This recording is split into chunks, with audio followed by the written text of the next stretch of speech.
mia to kudo mia no mia fofo kudo mia dada o mi ho mia be gbedona mo so jijipe nu pomo tv tedi mi bale mia me wona to he ke mi dan ko do jibe la médecin be nyawo ke ye mi on a les santé d'abord mi babado e moji we troya be mia kundo gome kudo mi ye we troya to he dia mi la pomposo e nu que we jonado miaji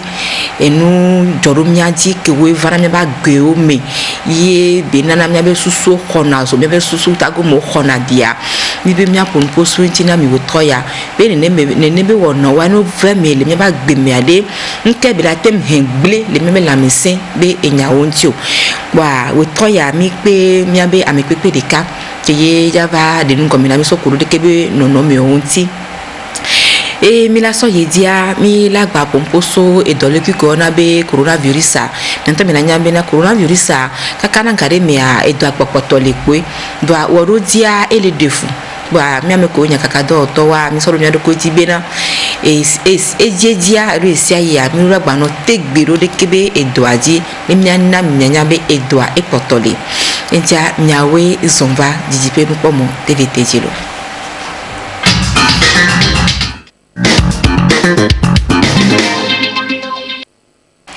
Nyom nyaba me pepe wo troya toa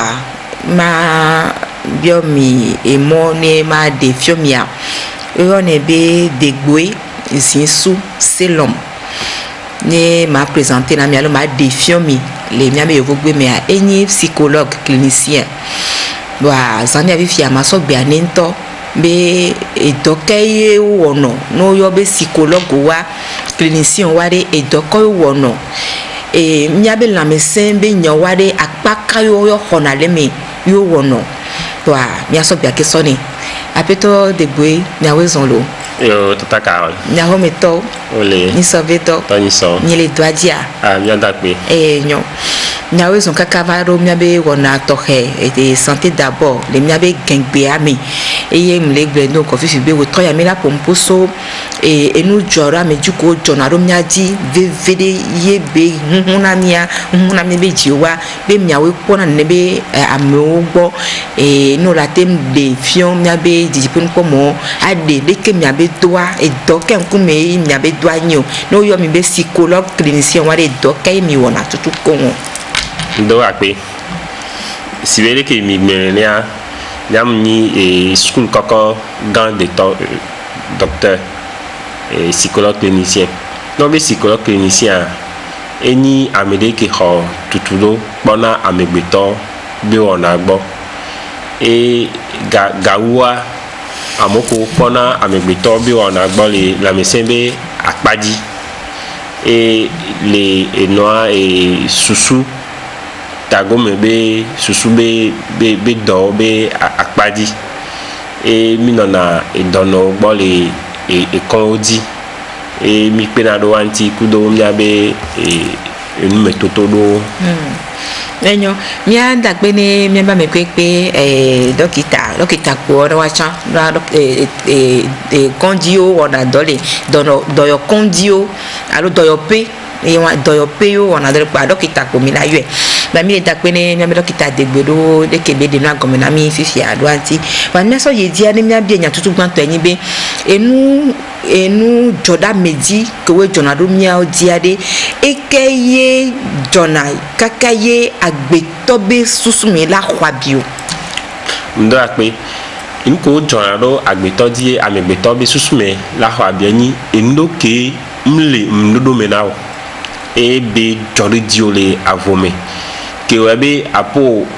agbea ila tem atie mejo alo agbewale afokume ni nebe no ane jode amedia e nana be nyabe susume khona abi enyo sigbe kpodon wime ne ahwa no amolo ahwa le wa me a enyina nde ke jona ke imno na medodo ndodo mena mo ke amo back betine me gbogbore o jesi amede ke mlem ndodo meno bo be emkela ke alo egbe ke mi fond ke pa mi ala tendel ba ne o va le datu coup de temps a mi ba gbe ve ti me alors don o ho tupe o don coup de dibe o la ten soif on a o va ke o ho tupe ne les apo et noir et abiwan be babla ko temps mais o la ten wa soif on fa alors o le mlem dodo maintenant digan déjà qui est copié de cas alors du cas alors au lait et maudit au sort voilà thème vers l'eau accident les maudits alors au soit avion les affilé avion à la thème vers banfa alors là au fin et nous on les dodo mener à mon collègue ne be nous donc à ne tobo be les dodo mener mon et à mes bagbe la tentie mais et nous on en avait à mon on a habillé ou habillé sous-soumé les goa mais amedo la teni amoko di et noa jodo kengbe amedo o la teni et nous tepe poto le nene be nous mais kengbe amedo chan la teni amedo ko di et noa jodo va on noa tepe ça dit et wa ba mede noa tepe va et chaka wa be agbe donc nene ba mo keke nene be nous ke joa et la tenabe abi la tenno tago et susume namo ko susume ne on va le donku nke jode wa dia et le po biga ona no sibe obe egbegbe ni nebe no le jode ni enyo ni dakpe le maso poro wi de kana pora benade de ke yo de gomina mi doa ne neji mi se gomedo ama e kafla ko le blan wa be nya obrunya gede o na poro wi gede nya trova nya ba komedifie nya don ku be nya ba si hobizo asi hobizo ye ka po ke me asi ale bizo amole sa asi ho me ke ngbo ko no ajo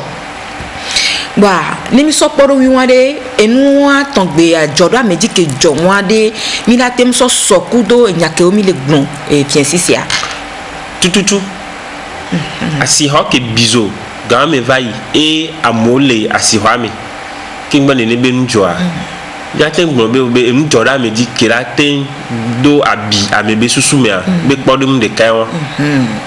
enyo ne mi so ne nu jora meji o vo wade e mi na tem pedo de sibe e de o ya o sena wu de ya le keye nu ajodo a epe me keye wo enu adogbo ko be jom ne dodo me na wo wade e ba bi ke la no tago me ade e de la lolo wu de ya e vane minene ne enua enke joa mlim dodo me na e sona nsenke nke joa be unsen gbo ne de enua be sem de ke be sem do ku enua nya gbobo be akonta ko la dogoso ne be enke joa me a jogbe fun fo ke la dogoso me a la dogoso me alo nke amobu le ne be no me la teni enu no amesilo e la teni amebe agbe ti melo ne ba konta ono po ebe no be akonta wa e sugbo a e la tena be njoda me dia do ba bia e la ten kekele amebe susu me wu e la tera meji wu do e la tera meji wu do kemi ne mi le gbon ta ko me la kwa bia mi be abin to kemi jena e ye ke la ten po le ta go mo be bebe sese alo de ke nu ajoro le ke be chako do be wu do a e mi so le gbon be abila ta go me la kwa bi e go me pe wa ku susu be re ko ne mi bobo be abile amiabe susumea bon ne mi le gbon tago mea kolewa elesi kakoto tago menene ba ne mi le gbon susumea enu enyi susua amegbeto ba lom tekane amegbeto ba lom tekane donc amia gbon bobo be enyi emde keti amiabe susume voilà comme les dodo mena mi abe ne be nula joa bon mi so eso sona kulen sibe a noa abike mi la te holenti ne donc a noa susume be abibeni enyo mi andakpe de kebe joda mewo ko we jona de mi adi de mi ba gbe o me a e dokita e de mi na mi fifi e so no me tata do podun do hodun ku me na mi wa ke mia o na ya mia ha mi to je moji be mia bio amo sebe na le togo vi le ka be ro sebe na le no be enu joda me di la joda me ba gbe mi ade le ko yo se gomedo ma o la te na mi podun do ma wa o de ndo gome na mi mia se wa be ngome de do dalo tutu bon me gan ho be do ye nyame ne omule wo do e gamula si o a nde pe ke bo ma tin peju be bi to ne mi agbon po be mi aso be violer do alo apo me vivere je do ombon tete akperun ti alo atem platique tete ne bateau le mewa e de na funto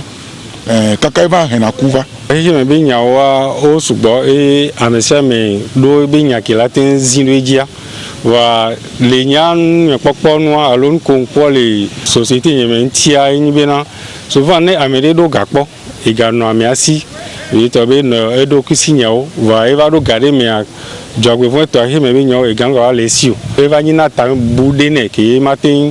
e atole me sigbele ke to jiao e la ba do susu be nyane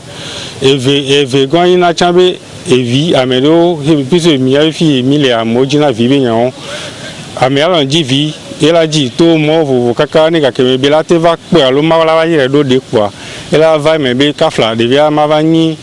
amenyue o de o hin atagbo ma nyon ne tututu alo nde la kuseti ki ma ni evi au complet quoi donc ai cha la va ni be na ela han ta bu va ne quoi e be la no he cha me do de tin gba gbe to na to le ji en fe nya o me a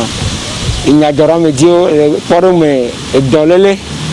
watu la bome parce que dolele ga ba mi ja sha ko ngbe bo afoku dora me di ya sha ko ngbe ra bo ala watu la bome donc ayo ko ta nyona nu hana me gito le watu bo e ne bena ame gito ngba nya na to wa no agberu nous que là tout mieux qui que mi aten assessé mi aten tout le monde eni ayadudu dolele e kama na sio ne e kamula sio ane ojedo e fi ojedo e so ojedo o matin tout le monde e ne durunyo que la sio ye obe au plado do am leçon alors odo fiancé am leçon alors on tord do projet be a on est kamula sio aten a développer un mois au matin atole e faut pepe amo ne ame vivere la sio o pabe amo e pete wona nunami na fia ngavale mia gbo ade kemina amo tongbe a ne amo jole mia gbo a e na funamo de wa tentolo abeno e gombe amo pete late wonde pepe na yo bon la famille tentem la sio ne aten sokpo amerejo viole on todoko avato ave no bion le gbandia rom no awo de ka atofie de ka e dona mejo donc ade ko yawo donc enu pota e tenare mia agbetonti ina mite mi bron so ka ina mbati na chochi pame amebe no dogbera mo ka mevo enu kele apele Kemilato.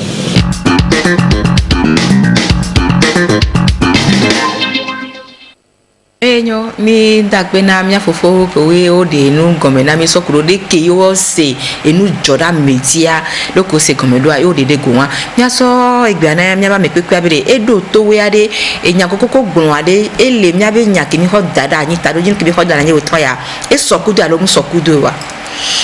ndakpe vous tout cuider les nyako glame que mila do d'ici mia fofo de glombe afoku jola medi et les cas poni et nous que bien ten glombe et nous jola medi que la van he abino amebe susu mebe et nyava to vone e wa nko pata amo glonle et noa et nyabio c'est que mi ono me ya glombe et nous ni na ende que la tito amegbeto bagbe wa nkponi enke mi dona jesi be eni enu jɔda me di la te he abiva amebe susumo mia fofo le ke gbron accident be nya ona be afoku be nya ona be gbron chan edolele msia na me ore do gun be ona ke ye manu do me no pe la jo pimde ke a ona be wa chan dolele do chan mi matem so do de ke be wona ke me nya mi le gbron o ya me edolele kuni edolele ke lim dodo mene amova eva ke be va ne eva patava mi abele ka be nyo eni double benya abe coronavirus benya ke be me ke milefia no ni na enu joda me di ke la te he abiva amebe susume mi podo va ici be no HIV nene VIH nene he sai dolele ke e touché ame gbogboro e touché e duko gbogboro a ela te he abiva amebe susu parce que lim dodo menamio e ke ne be njoa ame gbogboro ku ke mi nnom dodo mename de pe ku be ila ten e ba me ala ten va den le ga americo si be coronavirus be nya ya pepepe ya e so ku nya ke mi le gbere e nu jora me din to la vo me pata pa mo la ku gbogbo de e we be le gon me nto chan mi gbogbo be coronavirus be nya ya ke le joya e nu odu be nya be ni enu odu be nya be donc a ele enu joda me di ke la he abiva amebe susume parum le coronavirus be nya ke mi le bralo ke mi pankoya amedo le ke omle le doso va ke coronavirus be nya ya va de ke o le gbele be nya do o le sigbe siagbe ame agbe atofie nya ko pata mo le si am ni nya ko le tepe e wa be amedo wa o tito le wa do ko me o nya fi ke wa so wa bi ta da do o mtenga le dan lo o va nya gbo le kondi mi pelo ni ba mo amonti e kanu me no enyo ape ni mi so amedi ke ye enu jora me di joro ji sigbele ke mi le de gomena mi wo 3 ya de ni ade no Jessica we alo no me kawe ami ala defion mi po no mi tataro fifi mi ame technicien de mi pa me do le tarasi mi pa me do tagundeke mi pa me do le deke egombe amwo wa enu de joro wa ji ke ye wa be susu khozo e wa nyi jesile mi le pop ene soto voade de ka mi ala wodo e la be ji afu me akua ye jesu me ne afia bo ho a ya no atike ne yakubo ho a ne mi so asi ho ke bizo ya mo be ga gbogbore wa be ajonu o fian ade ne ba mo ware ne joro waji ne nya de no mi ke mi wo no ne enu jora mo di ne ya le nkeke ameto ko ti de ne be enu jora me di yo me a amero mo mte ho ne nyero amero la po amero la no buta me sugo amero no mlani zame on ga tendana no amero nto chan o la ten va no nsi ame ke ebe susungale o donne ni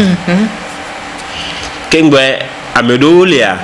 o la ten a passer bon nkeke ametoko la pro ne be no doa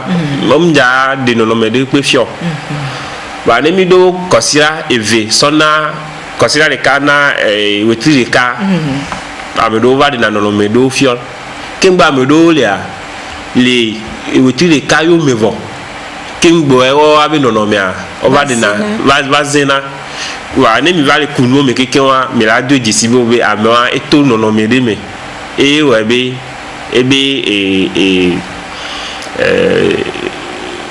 de mi agbo c'est que nous joro di c'est cadeau elle se goye à vos pouets et on est bébé allo le coup drainer si mene woti le kabe bobe la va non c'est nous tobe vv nke le jore dia bobe la va gbo mi yonde joro yeji ba nu ke won e la ba hebe la me o atito e go me ke en ma jore edia npo do ejesi tututu bobo eni akejo ahenu ya de ke glele yentio donc ane ga ke me eno awetire ka va yivoa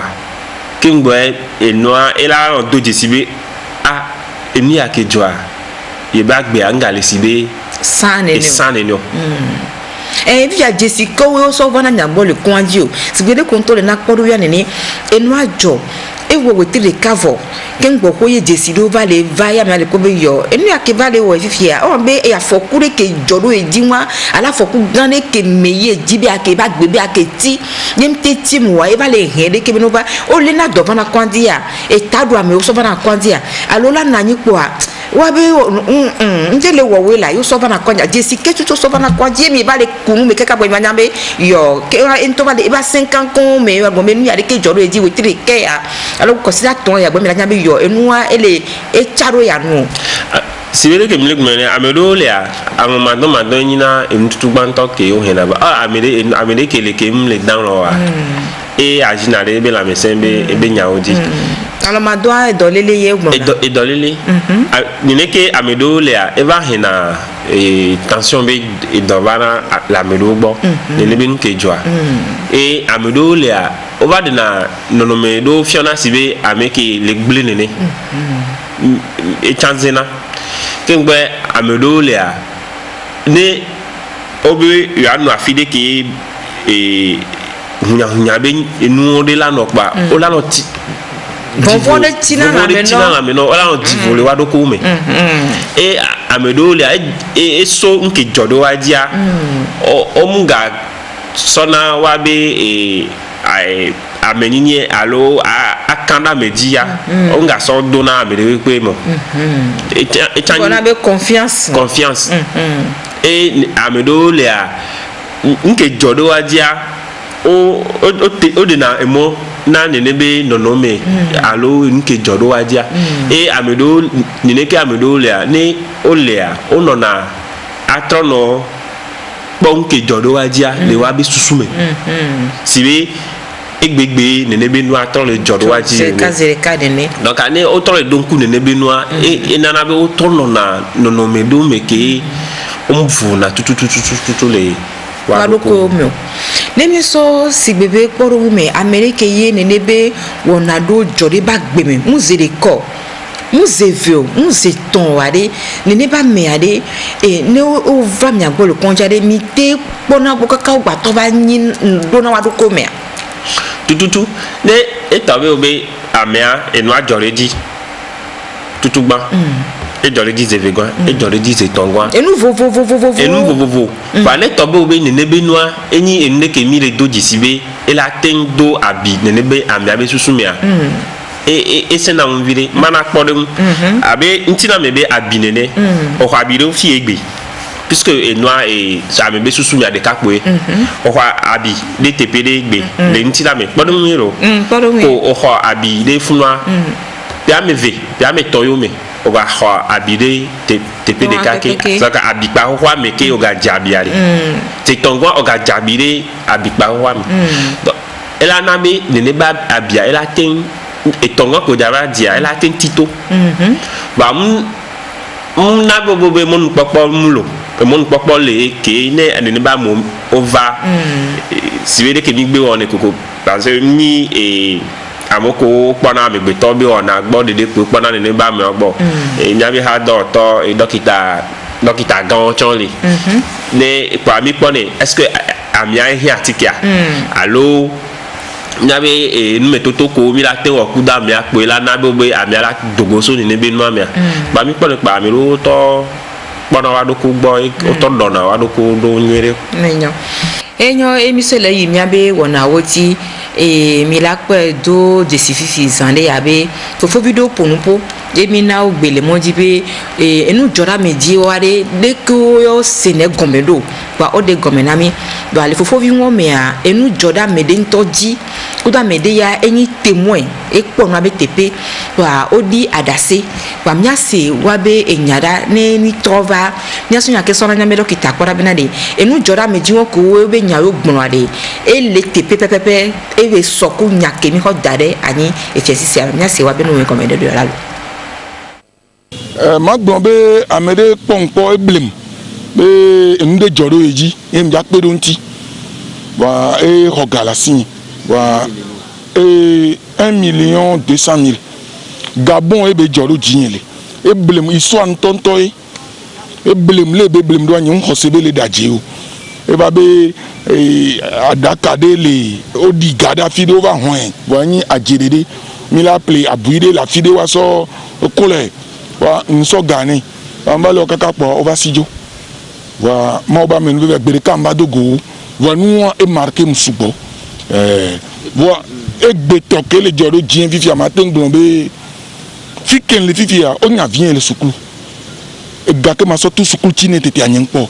le pe le wonzizi nam wale ga ide do po wa e nu e de fu ne nu la si o wa e se hunto eni e veke maten gbo le poro me bientôt le encore présentement eni nyatore ka eni va edo accident eni donc eni a edo akalo e va cité e gba le yi e gba do accident e gba ngera fon wake iya afon le on gba ti ya akalo ne o la odo ne donc o la won ne je kan yi po gale o do ti e de ke déjà ni ko j'avais déjà 800 000 avoir 1 million là ça odo ne parce que afon wake be funa ke bangero on ka enyu no ha na ni le butan je kan yi po gale o ni le di wa gangon le so na ka ko to le ko jo va au moins ya ame edo ngevo elebe obino odo ono ado biro ne kudo sube na fo ne gba kaka ne gba abia ne gba wonu ni o le ngati ke mi le flo de karaka wo ne ganto le ya isika pe so da sinu mo ma ya o ko lo ke odo awo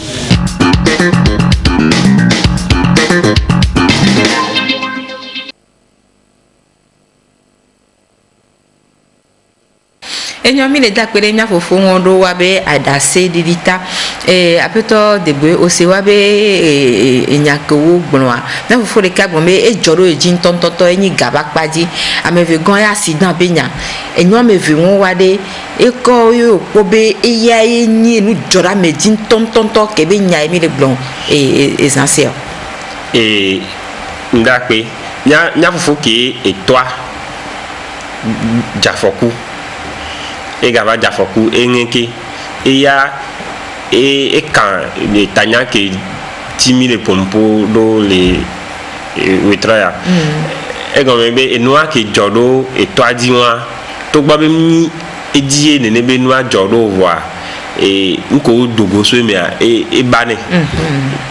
wa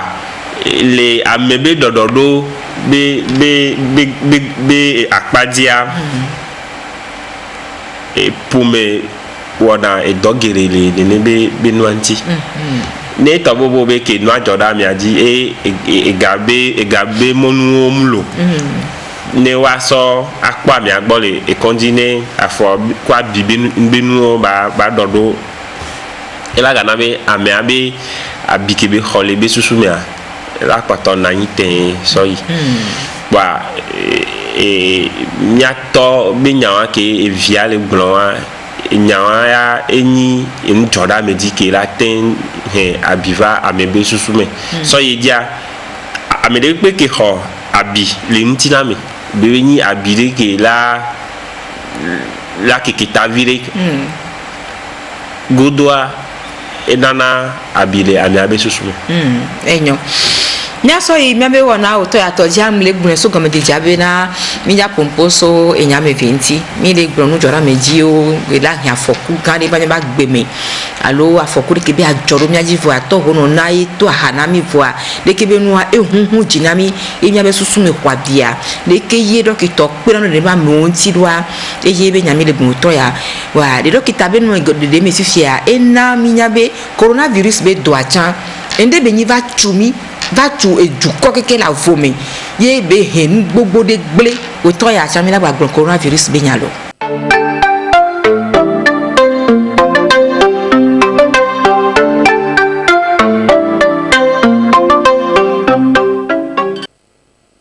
enyo nya se nya be dokitaga tosa koku mi gba bi enya do so coronavirus abe do le kuanti wa gba de ndo gomena mi gbogbo de ke ye la na ye de ke be do a mi do la afonia e de gomena mi ase be gomena de odalo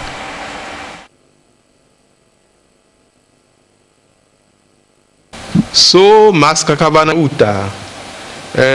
amoko ba do le kuya eso apere kavo ewu apere kantocha boa mi ba po be edudo me amoko ba do le kuya osugbo wo edubo me mi te ŋkpɔe be Lomé Agouenyive Grand Lomé préfecture du Grand Lomé ha mi te ŋkpɔe be Tchaoudzɔ sɔkɔ ɖe be dua me mi te ŋkpɔe be Sinkase duwo me mi le kpɔ be ame kewo ba dɔlekuia wo sugbɔ vi ɖe vɔ afi sia mi ma agblɔ be nuto ɖe me le dua me ye wom le kpɔ ame ke ba dɔlekuia o afi sia afi eduawo kekewo mea amewo le ba dɔlekuia vɔ mi do dzesi be wotu dewo dziɖuɖu atu dewo ayameʋu dzepia koe hu fifia vɔa amewo kpɔtɔ le fla edewo le ɖo dua me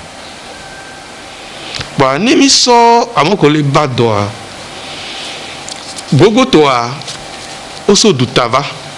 wo fla dea mi kpɔ be miabe fête traditionnelle azã ko mi ɖuna le miabe nutowo mea etezã ayizã ko tɔwa le miatɔ nɔrɔa woɖu le ɖu akpema ko tɔwo togbɔ be dziɖuɖu azi mia dzi mi gba ɖu azãwa le dukpo gã me wa amewo le bɔ le aƒewo dome le wɔ kɔnuwo vɔ ne wobɔ ɖea wom le wɔ ɖo ɖoɖoawo dzi o ame ɖewo ŋutɔ tsɛ me le ɖɔ kashinea o asi kɔklɔ mulo wole nɔ leke be dzro ɖo afu ame ɖe me le kpɔ wa dzi o ame ko le fla dewo tsã wole to ye wòna be ame ɖewo le fla dewoa wotu dewo vɔ amewo le fla dewo le ko le wɔ ɖo wa kekewo le xɔ permission laisser passer ya wa kekewo wole dzidze le dea dzia bɔn enuwo kekewo wɔ be afi ɖewoa ame ko le ba dɔlekuia wo sugbɔ bɔn ami ɖo akpɔ nuwo gbɔ dendzi be siawo ami ɖo awɔ ɖo dzi miawo ŋutɔ ke le vɔ na dɔa miawo ŋutɔ ke le tu afɔ esiawo me le fla dewo dzi miawo ŋutɔ ke le wɔ manifestation le aƒewo dome mi le ɖɔ mascawo mi le klɔ asiwo mi le demo le mia nɔnɔwo dome o enua le wɔ be dɔlekuia gba le ɖo miabe duto ɖewo me sugbɔ ne mi le ɖe amewo ɖe aga nuke mi le ewɔ be mi le vɔ alo mi kpɔ be ne mi ŋɖe le wa ŋuti ye mi gba ba nuɔ alo ne mi le gogoa miava ba dɔa alo voa ewɔ nam be mi kpɔ le se nu sugbɔ gɔmɔ wo musona kɔ agblɔ be ame ya dɔa ŋgba le ŋuti o dzidze ye mi wɔna dzidze ye mi wɔna ne mi wɔ dzidzea wo ɖe nu le amea ŋuti ye mi sɔ yi dɔ pe ko wo wɔna dzidzea ne wo ɖe xoma to be ɖe ame ya edɔa ŋgba le ŋuti wa egɔme yi be mi dzidze amea kpɔ dɔlekuia ŋgba le o ne dɔlekuia ŋgba le amea ŋuti wa amea la ƒo nu ƒo amea la ku kpɛ o la gogoe o ma ba dɔa o donc avɔvɔ ŋgba le o vɔ amunyi be ne le gogo ame ɖe kpɔa le gogoe ŋutɔ tsã o ma gba dɔ masque o alo o ma te ɖe azɔge o vɔ amunyi be amewo ŋgba dɔlekuia ŋgba le ŋuti o dɔlekuia ŋgba le o wo dzidze o kpɔ dɔlekuia ŋgba le o donc mi ɖo raison de kpekpe be mi gba gogo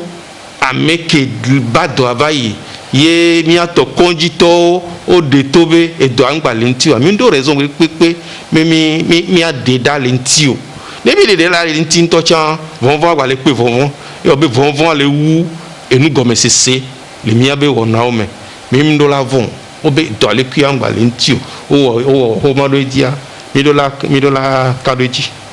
covid-19 be dɔ ya so kaka epe ɖea be vɔvɔnu ye be tɔn dzi le China edɔ ke mi kpɔkpɔ le xexea me ye xexea godoo keke wo le dɔa mi le kpɔ ame kukuwo le tele dzi le yovodewo le lɔ si game ke lɔ ati ɖe dzasɔ kɔngbe nene ye edɔa tu mɔ na nu sia nu mi ma te yi tsɔtsi o mi ma te wɔ mi ma te dogo le famille me o edɔa ɖo vɔvɔ ye vɔvɔ dzo va wu gã mi le vɔvɔ be game bɔn na ame ɖewo eva tɔ be wokpɔ dɔa le ŋutia vɔvɔ gã be nya ye vɔvɔ gã be nya ye yi la gã yi la kpɔa nu ke miaɖu o enu sasa tɔte edɔ me yi tɔtea edɔ wɔn ekpɛ mi ɖo la wɔ miabe ŋutete atu mɔ na dɔ ya.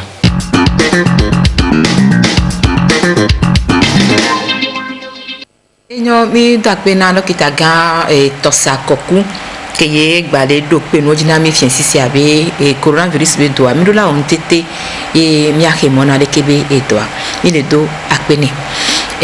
apeto de gbe ne mi so coronavirus be do a enu jora meji gan to ebe yin be jo loju eju ki he ko ni akikem ti ye ni le ba me gbogbo to wa kafra amedo tiemi o ba gbe tiemi bo wa medo po haya ameko po haya gbe ayo trova ba ko mea nkane dibe de ke yo se do aben ko ye be ni be do fonfon do a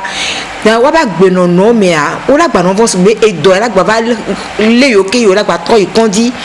ti si a nene ba mo wa de ke mi ko be wa be no me do la no do egbe o ni wa to tu wa do ko do ni e don wa abike be do susu me na we a ne abiane ba ko ndakwe nene ba amoa ega me o enu metoto do vai e ke o nu metoto a o do la do ejesibe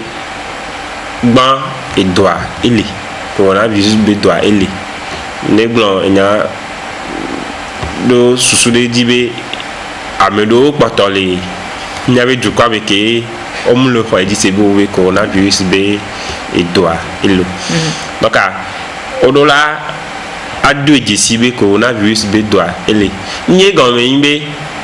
ke o podo ano o pogbo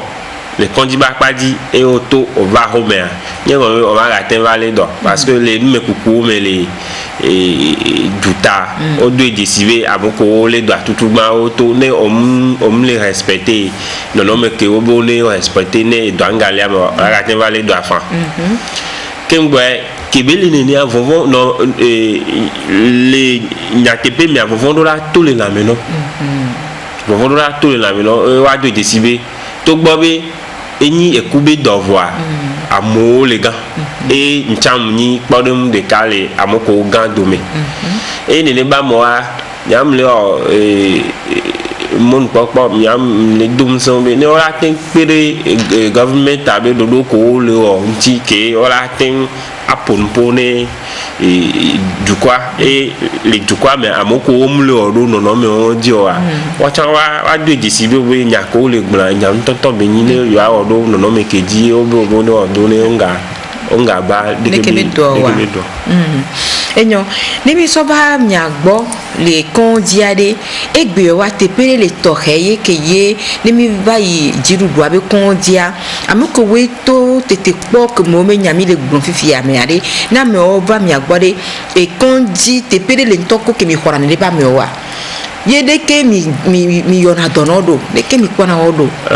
ati ke mi na we a ono na mi agbo ko sira de ka ko sira vea mi ano blodo ntia alo mi yona dokudo ka fla no lado a mi sporo gbere ka gbe ka fla accident de jo nyonu akudo vio le me e accident jo aka fla e via me ton e ko nyonu ama woni a e via me to koko ku ne gbere ka nene be nyono la te nyale ke yebe ebe susu ko ba gbe to kekem la kwa bia bo nyu la va trova due do ko mea fa da be pa me fa do wo si stop pour de kereke nyu nya gbore ne be no ojo ye ame o va mi agbore de ke mi ona donoro ndakwe ne be njoy o mia sina dokita wa sibere ke dokita ko nona ngone ne be nu ojo ni a odola so àwọn ko pona amegbe to be ona alo susu me be do be ba mo chan so do ne be keep ame ne mi ya sibere ke mi le gbere ni a enu me toto do le ke mi ona kudo ne ba mi ne amia ba tro ado eduku mi le gba ne ba mi a eso gakeme enu ajore dia bira po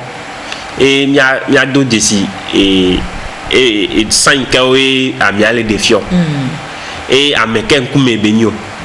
deke amianto abe amegbeto nenia deke be tu edokwero alo amegbeto be tutu ke be ho ngemi ona be personnalité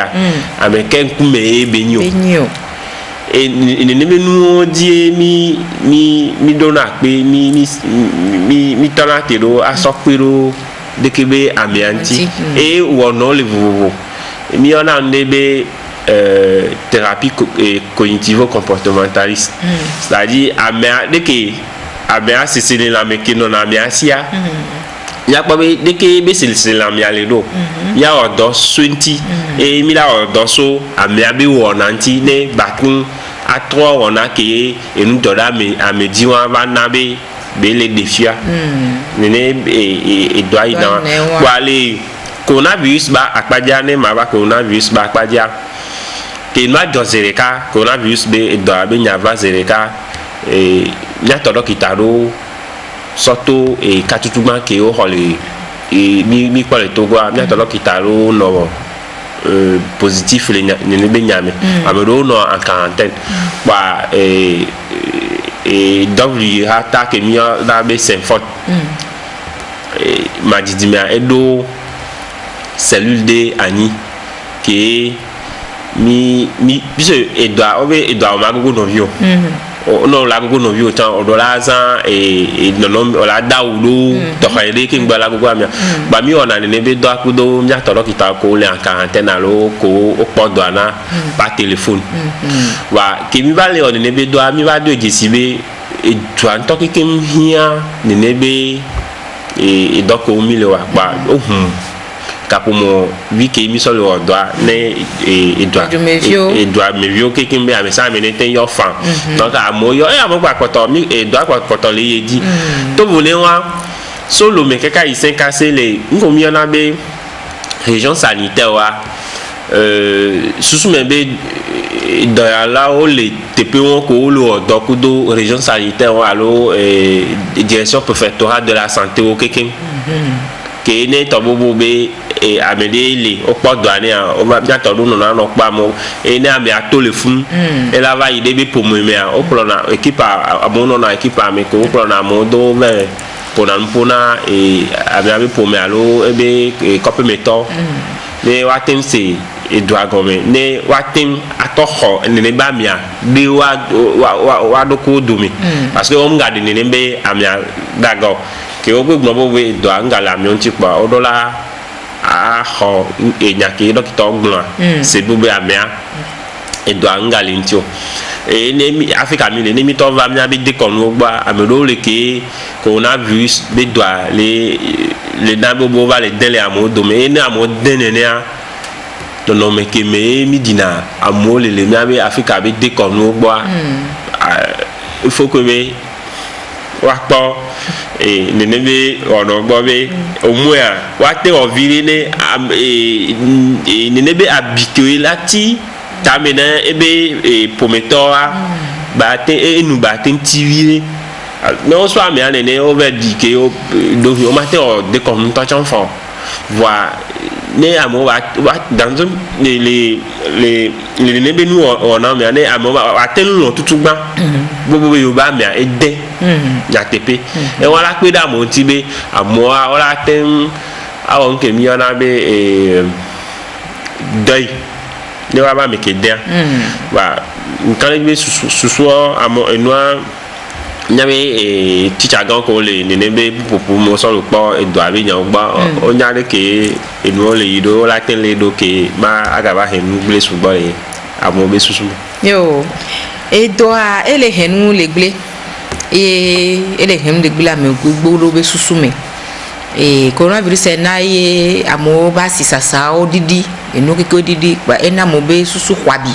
wa ne mi aso ye je nyagba koto coronavirus be nyame a ne mi agba se topo do nyadio so koro kebe do anti le mi abe do to asi je de onko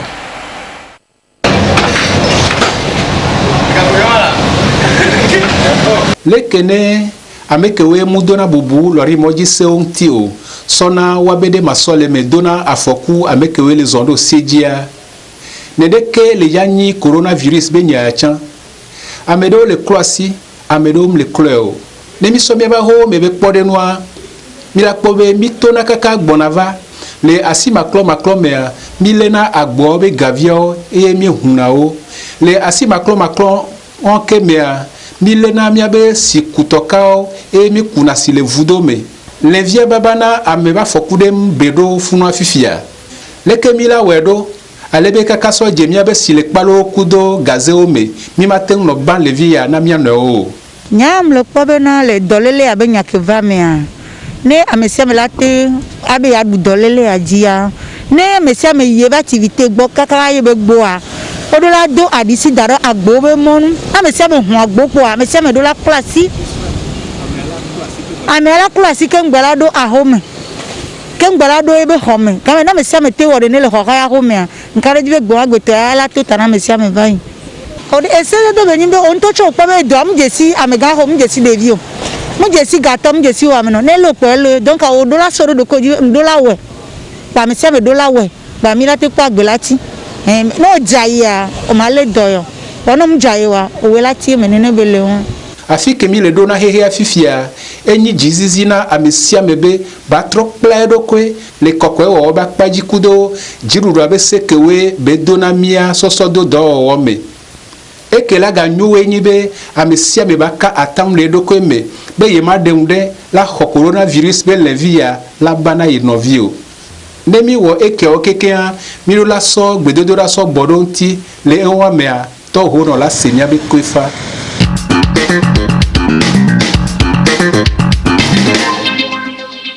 awo to hono ya elese miabe kwefon kokoko awodo dia ele nyi vevitwa lokita degboy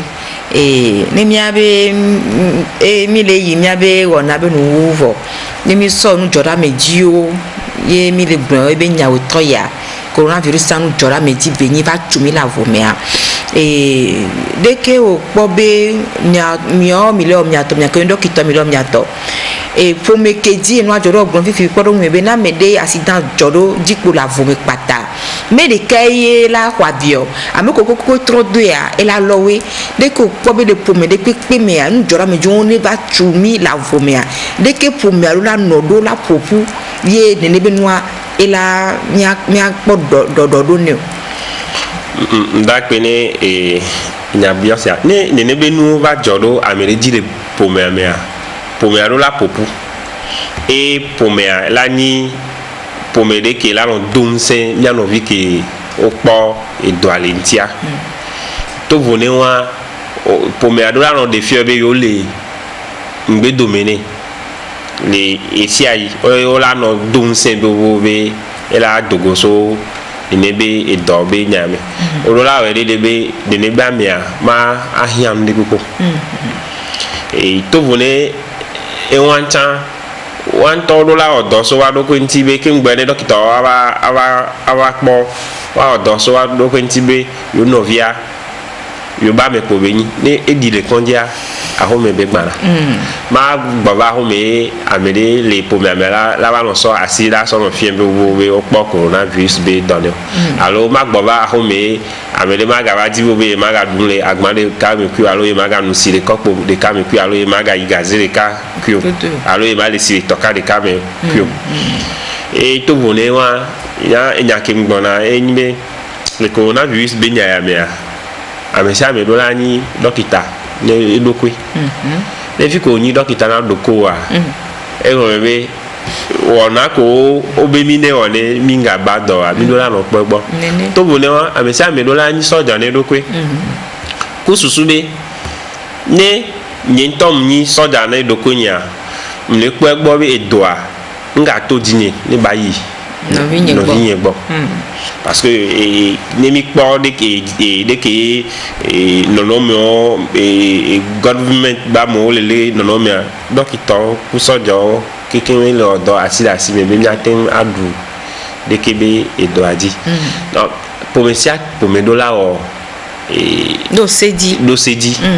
pour me sia pour me ogba mi gbona kokoko ne emu jorda me di ne ke la ba he susu me ba biva enana be pomea ga to pona pu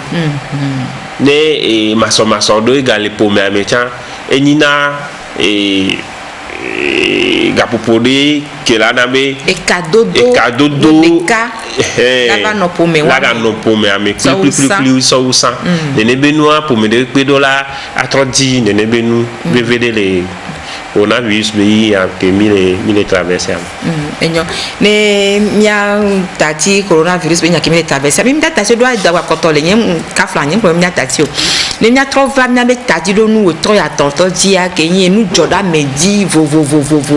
coronavirus tan enu joda meji be yin so le do e ajafi le kame ko do nu joda meji buoa mia so gba ke sana mia peto lokita e de gwene maputa ne enya otoya ma so kudo nu jora meji po keken vovo toto manuemea nya ke la so la gbona juko so kuro otoya be e tajiro no be nyanti o nda pe enya ke ma gbon ya so apa gbebe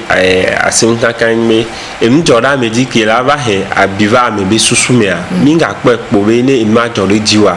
awre pe mate honayo alo bi ya itovo aw e dokitoli